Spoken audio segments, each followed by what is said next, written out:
My name is Princess.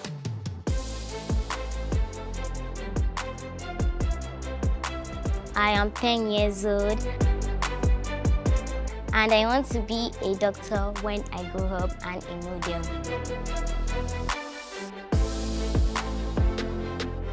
Our accident happened in Ibafo.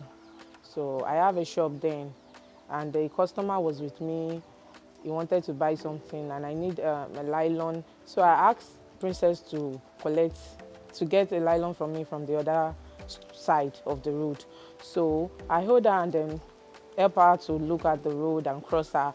Then she went to the other side, unknowingly to us that a bike was coming from the other corner, and the bike just hit her. And then before we know it, her leg, she have a broken leg. Then we rushed her to the hospital to the people that always arrange that leg. So they came home and they helped her to do they tied something on it, and they did it, cleaning and everything, and told us not to worry. It was not even up to a week. We started noticing some smell. I called them that this leg is smelling and it's bringing out maggots. So they came. It was not even up to a week, I think like few days. So they came and they were like, this is spiritual. You have to take her to, maybe you have offended someone. Go and ask from the oracle. I'm like, hey, oracle, okay, how am I going to do that? Well, I don't even know anything. So they didn't even give me a good explanation about what is going on. The accident happened during the pandemic, 2020. So that was when the accident happened. After they came and told us that they can't do anything about it anymore, so my mom rushed us to another hospital. On getting there, the hospital told us that that the case, that they can't handle it, that we should be going to Gbobi. So the bus that took us there took us to Gbobi that night. So when we got to Gbobi, it was already late, like in the midnight.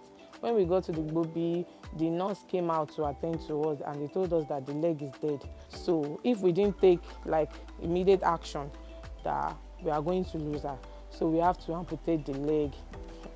It was not easy because during all those months, all those few weeks that we used in the hospital, it was not easy at all. But we thank God for her life, because she's alive and she's well. So we used almost to like a month in Gbobi before we were discharged and we came home. So after then, we have to be going to Gbobi for like every week for checkup and everything. So after the leg has healed, so we started preparing for our prosthetic. So we went to Gbobi, we paid money for the prosthetic. The day we went to Gbobi for our practice, for her to practice how to use the prosthetic. On coming back home that day, we boarded a BRT bus. At Magboro, we had another accident again. Another BRT bus collided with the one we were in, and in that same leg, she had fraction again. That night, they rushed us to General Hospital in Ikorodu. So they didn't even, the way they were even attending to us, we didn't even know that it was something serious, because they were telling us to wait, that we should not worry, that we should just sit down. So I was thinking that it's nothing serious, because she was even still playing and everything. So after we did X-ray, that was when they told us that she had fraction. It was already late in the night. So when we got home that day, so I was like, I told my husband, I said, I can't wait, because the same mistake we made then, that they amputated this leg, I won't wait for that kind of thing to happen. And she was already crying. So that night, we have to, like 10 o'clock, we have to start going to Gbobi. We didn't even have any money on us. When we got to Gbobi, the pain was extreme. I have to call my mom, and my mom sent money to us. Then that was when they attended to us and they put POP, and that's cast on her leg. Then the next day they discharged us and we came home. She was on that POP for like a month. That we have been like going to the hospital and they are checking it and everything.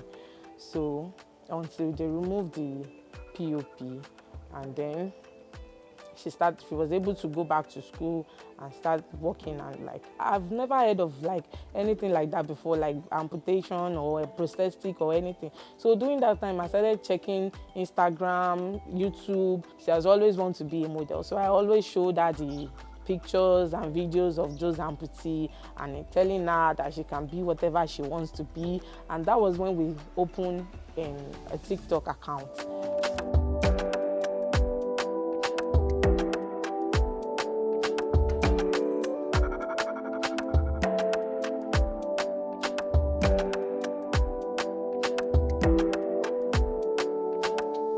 Because she herself, she's a very strong girl, because she's the one that is even keeping me, that is making me like have confidence in her, because she's the only one that is always telling me, "Mommy, stop crying," whenever I'm crying, because this kind of thing, I've never experienced it before. What inspires me is my mom, because she's always saying positive things like, "You are cute, your smile is beautiful," everything like that. And also I want to be a doctor if that's possible. And I also want to be a model if that's possible. In few years' time, I would like to see myself in model plays, working, traveling out to different places, working with models. And also, I like to work with different brands and companies. So if you are interested, just tell me so I can be so excited. So she enjoyed doing all those things like dressing up, doing TikTok, anything that has to do with staying in front of camera and dressing up, putting on clothes and doing everything. She enjoyed those kind of things. I'm always telling her that being an amputee does not define you. You can achieve whatever you want to achieve, even with your prosthetic. Me and my mom used to watch Spice TV on Go TV. So the way they work is so awesome. My mommy used to show me how they work on TikTok, and I showed you guys on TikTok how I'm going to work when I become a model. So that's it. So guys, I want to be a model when I grow up.